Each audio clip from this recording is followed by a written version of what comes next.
Good morning students. मैं doctor Gita बहजे महाविद्यालय बहजे से इकोनॉमिक्स की असिस्टेंट प्रोफेसर।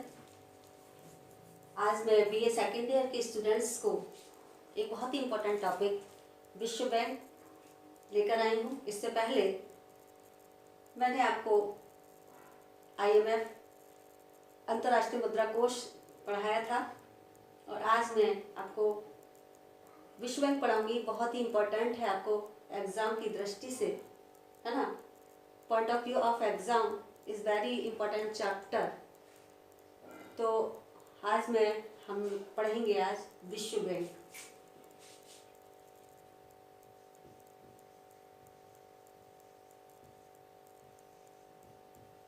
विश्व बैंक, वर्ल्ड बैंक।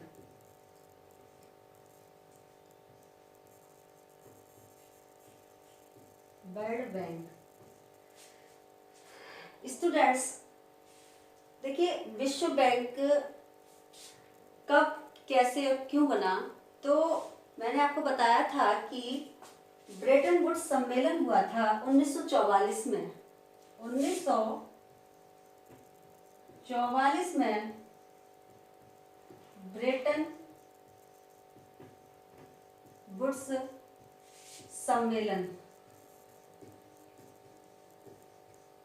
सम्मेलन हुआ था।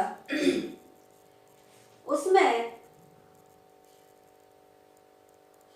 3 विषयों को लेकर बहुत गहन चर्चा की गई। वो 3 विषय थे हमारे वित्तीय व्यवस्था या वित्तीय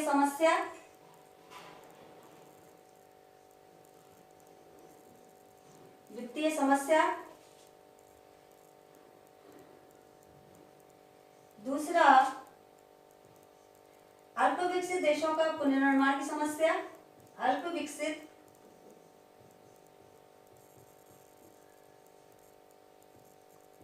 देशों के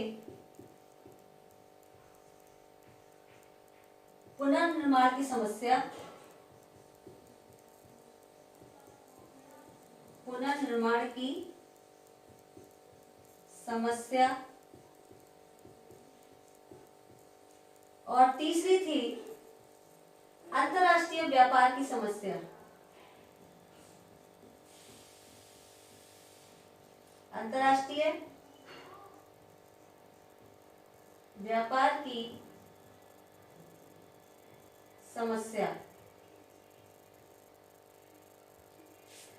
1944 में चूंकि द्वितीय विश्व युद्ध हो रहा था, उसमें सभी देशों की आर्थिक स्थिति यानी इकोनॉमिक बहुत ज़्यादा डाउन हो गई थी और अल्प विकसित देशों के पुनर्निर्माण की समस्या एक बहुत चिंता का विषय थी।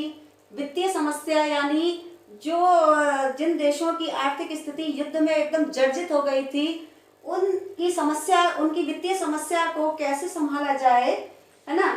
और अंतर्राष्ट्रीय व्यापार की समस्या यानी अंतर्राष्ट्रीय उस समय क्या हो रहा था कि सभी अपने निर्यात को बढ़ावा दे रहे थे और आयात को कम कर रहे थे। इस बात की होड़ मची हुई थी।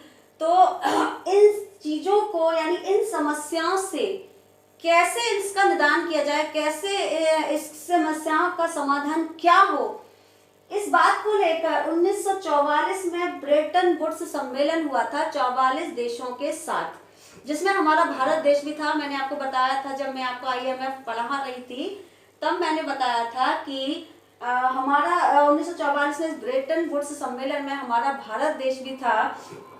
तब इन 3 संस्थाओं को बनाने की, मतलब इनकी समस्या का समाधान करने के लिए 3 संस्थाओं को बनाने की प्रस्ताव रखा गया। वो 3 संस्थाएं कौन सी थी स्टूडेंट्स? वो 3 संस्थाएं थी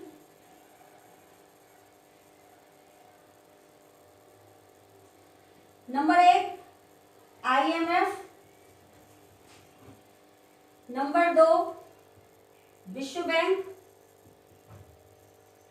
और नंबर 3 अंतर्राष्ट्रीय व्यापार संगठन।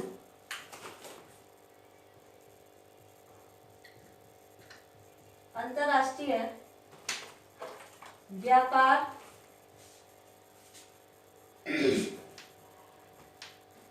संगठन,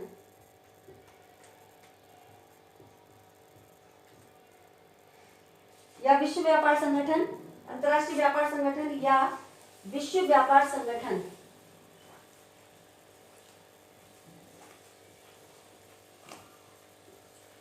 विश्व व्यापार संगठन, IMF, इंटरनेशनल मॉनेटरी फंड, ठीक, विश्व बैंक,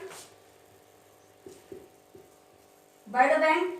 तो स्टूडेंट्स देखिए कि इन दोनों की स्थापना यानी IMF और वर्ल्ड बैंक, इन दोनों की स्थापना के लिए प्रस्ताव रखा गया। तीनों संस्थाओं को एक साथ ऑर्गेनाइज करना एक बड़ा कठिन काम था, क्योंकि तीनों संस्थाओं को बनाने के लिए बहुत बड़ी मात्रा में क्या फाइनेंस यानी वित्त की व्यवस्था करनी जरूरी थी। और जो इसके संस्थापक देश थे तो उनके लिए इतनी तीनों संस्थाओं के लिए अंशदान देना बहुत ही कठिन एक समस्या हो गई थी। तो इसलिए दो संस्थाओं का निर्माण कर दिया गया। वो कौन सी थी? IMF, international monetary fund and world bank. तो इनका 1945 में इनका स्थापना कर दी गई, इसको ऑर्गेनाइज कर दिया गया। इसीलिए इसको बोलते हैं ब्रिटेन वुड्स ट्विंस। इसको हम बोलते हैं ब्रिटेन वुड्स ट्विंस बोलते हैं, है ना। ट्विंस क्या बोलते हैं? क्योंकि दोनों संस्थाओं का एक साथ निर्माण किया गया। तो एक साथ निर्माण करने का उद्देश्य क्या था?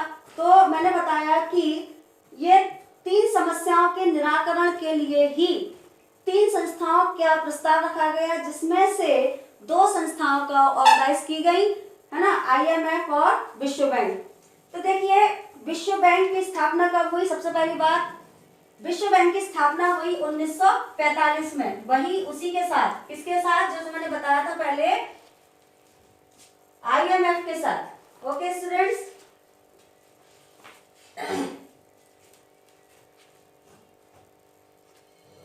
$1945 में क्या हुई? स्थापना, ठीक। इस समय देखिए 2 नंबर के सवाल में पूछ लिया जाता है विश्व बैंक के जो प्रमुख हैं वो कौन है। वर्ल्ड बैंक के प्रमुख इस समय हैं David Malpass, David Malpass. Okay students, दूसरी बात, इसके सदस्य जितने सदस्य IMF के होते हैं उतने ही सदस्य इसके भी होते हैं। यानी जो IMF के सदस्य होंगे, जो मेंबर IMF के इंटरनेशनल मॉनेटरी फंड के होंगे, वही मेंबर आपके वर्ल्ड बैंक के भी होंगे। यानी वर्ल्ड बैंक की सदस्यता उन्हें स्वतः ही मिल जाती है। IMF का सदस्य बनने के बाद उनको विश्व बैंक की सदस्यता ऑटोमेटिकली ही मिल जाती है। तो जितने सदस्य हैं अभी प्रेजेंट में, कितने सदस्य हैं IMF के? तो 189 सदस्य देश हैं। और यही सदस्य देश किसके भी हैं? यही वर्ल्ड बैंक के भी हैं।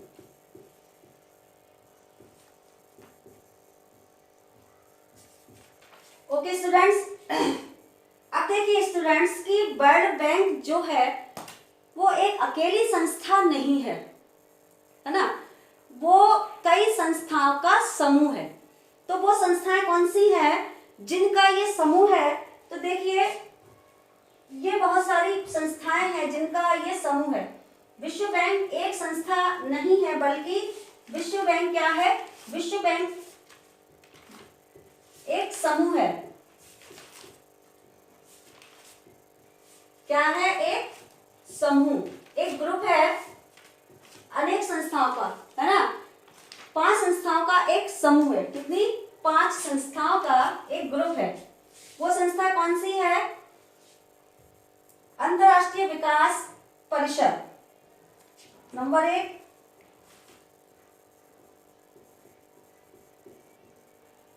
अंतर्राष्ट्रीय विकास परिषद, जिसको हम शॉर्ट में बोलते हैं IDA, IDA का मतलब international development agency, okay, association, association, international development association. दूसरी संस्था है अंतर्राष्ट्रीय वित्त निगम।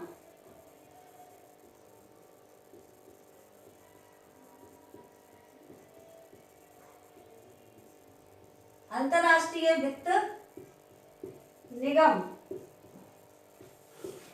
जिसको हम बोलते हैं IFC,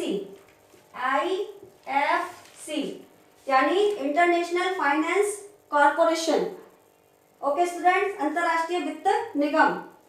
तीसरी है बहुपक्षीय विनियोग,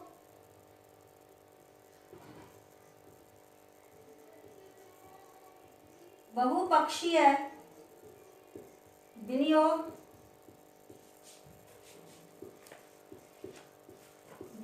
गारंटी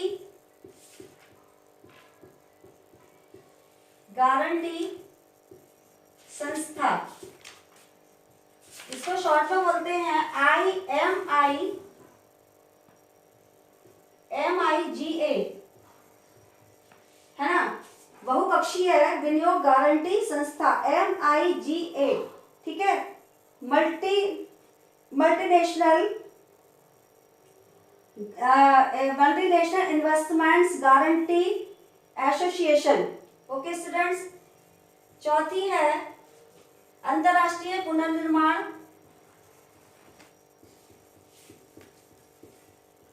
अंतर्राष्ट्रीय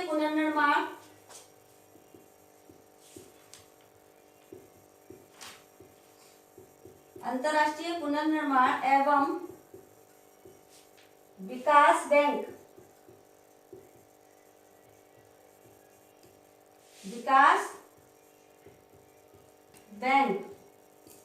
इसको शॉर्ट में बोलते हैं IBRD। IB का मतलब, I से मतलब इंटरनेशनल, B से मतलब बैंक, R से मतलब रिकंस्ट्रक्शन और D से मतलब डेवलपमेंट। इसका मतलब international bank of reconstruction and development, अंतर्राष्ट्रीय पुनर्निर्माण एवं विकास बैंक। ओके स्टूडेंट्स, और पांचवी जो है वो है हमारी इंटरनेशनल यानी अंतर्राष्ट्रीय समझौता परिषद।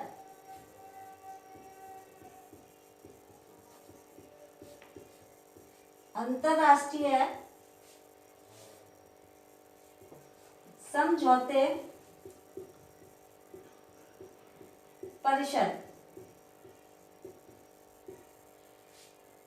तो देखिए स्टूडेंट्स, इसको इंग्लिश में बोलते हैं international centre for settlement of dispute. तो ये हमारी जो चार संस्थाएं, पहली जो चार संस्थाएं हैं हमारी, वो बहुत इंपॉर्टेंट है। और जो पांचवी संस्था है वो केवल क्या कार्य करती है कि जैसे एक देश का दूसरे देश के साथ किसी तरह से झगड़ा होता है किसी भी बात को लेकर, तो उसका समझौता कराने की जो जिम्मेदारी है वो किसकी है? इसकी अंतर्राष्ट्रीय समझौता परिषद की है। तो ये पहली वाली जो चार संस्थाएं हैं उनको विश्व यानी वो बहुत ही इंपॉर्टेंट संस्थाएं हैं किसकी? वर्ल्ड बैंक की। तो वर्ल्ड बैंक कोई एक संस्था ना होकर संस्थाओं का समूह है जो अपने उद्देश्यों की पूर्ति के लिए कार्य करती है। स्टूडेंट समझ में आया? अब देखिए कि जब हमारा IMF बन गया था तो इस दूसरी संस्था को बनाने की जरूरत क्या पड़ी, यानी दोनों में क्या अंतर है? जो काम IMF करती है वही काम तो ये विश्व बैंक भी करती है। तो दोनों संस्थाएं ऐसा क्या कार्य करती हैं जिनको अलग अलग बनाने की नीड हुई, जिनको अलग अलग बनाने की आवश्यकता हुई। तो स्टूडेंट्स देखिए कि जब किसी संस्था को बनाया जाता है तो चूंकि उस समय हमने बताया था कि जो हमारे लेस डेवलपमेंट कंट्री थे यानी अल्प विकसित देश थे, उनके रिकंस्ट्रक्शन की समस्या, उनकी जो रिकंस्ट्रक्शन की जो प्रॉब्लम थी वो एक बहुत ही चिंताजनक स्थिति थी उस समय। तो जो अल्प विकसित देश हैं उनका पुनर्निर्माण कैसे किया जाए, तो इसके लिए विश्व बैंक का निर्माण किया गया और जो उसकी जो एक संस्था है अंतर्राष्ट्रीय पुनर्निर्माण एवं विकास बैंक, ठीक है। अंतर्राष्ट्रीय जो इसकी जो इम्पोर्टेंट संस्था है वो है अंतर्राष्ट्रीय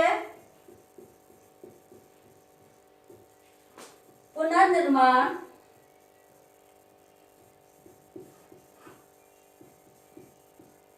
एवं विकास बैंक। एक्चुअली इसी को विश्व बैंक बोला जाता है। अंतर्राष्ट्रीय पुनर्निर्माण एवं विकास बैंक को ही मुख्य रूप से विश्व बैंक बोला जाता है। शॉर्ट फॉर्म क्या है इसकी, मैंने बताया था IBRD।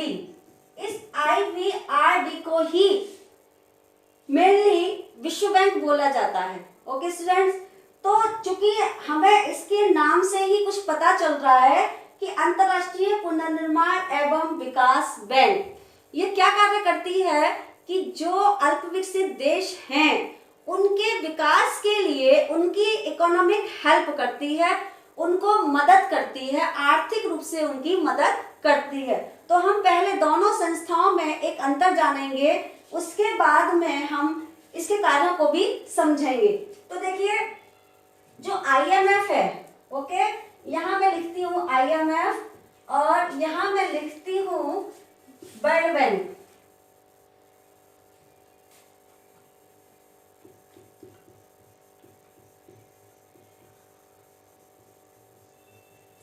ओके स्टूडेंट्स, देखिए IMF जो ऋण देती है वो कैसी देती है, ऋण देती है, वित्तीय सहायता भी मतलब सलाह भी देती है।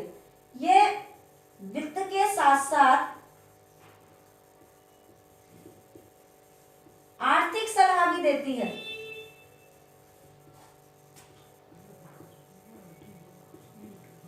आर्थिक सलाह भी देती है और वर्ल्ड बैंक का काम केवल और केवल आर्थिक सहायता करना है, ऋण देना है, ठीक है। इसका काम केवल क्या है, वर्ल्ड बैंक का केवल और केवल ऋण देना, इसको ये सलाह नहीं देती। तो ये IMF क्या सलाह देती है कि जो भी हमारे अंडर डेवलपमेंट कंट्री हैं तो उनको सलाह देती है कि आप अपनी इकोनॉमी में किस तरह के संरचनात्मक परिवर्तन करें जिससे कि आपका विकास पॉसिबल हो, आपका विकास संभव हो, है ना। तो इस तरह की बहुत सारी आपके यहाँ टेक्नोलॉजी कम है तो आपको अपने इकोनॉमी में इस तरह की टेक्नोलॉजी लाने पर आपका विकास जो है वो होगा। तो इस तरह के बहुत सारे इसको सुझाव और सलाह देती है कौन, IMF। लेकिन जो वर्ल्ड बैंक है वो इस तरह की कोई सलाह नहीं देती, वो केवल उनके विकास के लिए, यानी आपकी अपनी जो संरचनात्मक आपका ढांचा है उसको इम्प्रूवमेंट करने के लिए आपको ऋण देगी, है ना। तो दूसरा अंतर क्या है कि IMF शॉर्ट टर्म के लिए ऋण देती है। शॉर्ट टर्म का मतलब अल्पकालीन ऋण देती है। IMF अल्पकालीन ऋण देती है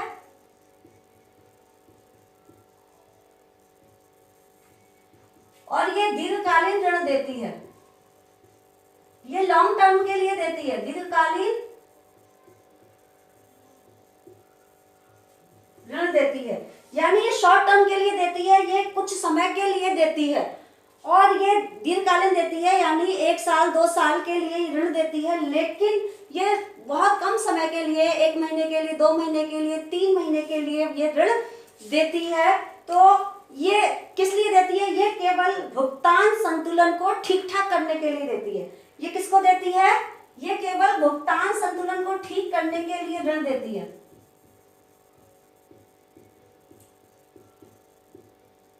भुगतान संतुलन को ठीक करने के लिए, और ये विकास के लिए ऋण देती है। किसके लिए देती है, विकास के लिए देती है ना स्टूडेंट्स। तो इसका मतलब क्या हुआ कि दोनों में हमें अंतर से उनके कार्य को समझने में आसानी हुई कि IMF और वर्ल्ड बैंक दोनों एक साथ इनका निर्माण हुआ था। तो दोनों के कार्य वित्तीय सहायता देना है, लेकिन फिर भी ये अलग अलग संस्थाओं का निर्माण क्यों किया गया, तो इसलिए किया गया क्योंकि उस समय जो सबसे ज्यादा जरूरत थी वो थी अंतर्राष्ट्रीय, यानी कि जो हमारे अल्प विकसित देश हैं उनके पुनर्निर्माण के लिए क्या करना, उनको ऋण देना, उनके विकास के लिए हेल्प करना, उनकी संरचनात्मक जो ढांचा है उसको ठीक करना, इसके लिए वर्ल्ड बैंक की जरूरत पड़ी। इसीलिए इसका नाम, वर्ल्ड बैंक का दूसरा नाम है अंतर्राष्ट्रीय पुनर्निर्माण एवं विकास बैंक। तो आई एक्सपेक्ट कि आप तो जो है आपकी समझ में इतना आ गया होगा कि IMF जो देती है वो क्या देती है, वित्त के यानी ऋण के साथ साथ हमें आर्थिक सलाह भी देती है, इकोनॉमिक हमें एडवाइस भी देती है कि आप अपने यहाँ, जैसे मान लीजिए कि वर्ल्ड बैंक ने या IMF ने हमारे इंडिया को भी बहुत सारी सजेशंस दिए, बहुत सारे सुझाव दिए हैं कि आप अपने यहाँ ऐसा संरचनात्मक ढांचा तैयार करो तो आपका विकास जो है वो होगा, है ना। आप कराधान जो आपकी प्रणाली है, टैक्सेशन जो आपकी प्रणाली है उसमें आप सुधार करिए। आपकी जो बैंक की आपकी जो मौद्रिक नीति है ना, मॉनेटरी जो पॉलिसी है उसको में आप इम्प्रूवमेंट करिए तो आपके यहाँ विकास होगा। आपकी जो राजकोषीय जो फिस्कल पॉलिसी है आपकी, उसमें आप इम्प्रूवमेंट करिए तो आपके यहाँ विकास होगा। यानी डिफरेंट एडवाइस ये हमें देती है कौन, IMF। और उसके लिए हमें सहायता कौन देता है, हमें लॉन्ग टर्म पीरियड के लिए हमें ऋण कौन देता है, लोन कौन देता है, वो देता है वर्ल्ड बैंक। वर्ल्ड बैंक ने बहुत ज्यादा हमें हमारी हेल्प की है, हमारी अर्थव्यवस्था को, उसके संरचनात्मक ढांचे को सुधारने के लिए बहुत ज्यादा ऋण दिया है। अभी जो 2019 में उसने लगभग $400 बिलियन का उसने हमें ऋण दिया है, इंडिया को ऋण दिया है। किस बात के लिए, मैंने जब पढ़ा था तब मैं बता रही हूँ कि उसने जो है $400 बिलियन का उसने ऋण दिया था। किस बात के लिए, कि जो टीबी की बीमारी है उसको जड़ से खत्म करने के लिए, है ना। तो टीबी तो इस तरह से उसने समय समय पर इंडिया की बहुत मदद की है। तो मैं समझती हूँ कि इसका जो प्रबंधन, यानी आपको वर्ल्ड बैंक का प्रबंधन और उसकी संस्थाएं आपको समझ में आ गई होंगी। तो इसके कार्य भी इतने ही हैं। तो मैं समझती हूँ कि अब क्या कहते हैं, नेक्स्ट पीरियड में यानी नेक्स्ट क्लास में आपको नया टॉपिक लेकर आऊंगी मैं। ठीक है, ओके स्टूडेंट्स, ओके, थैंक्स।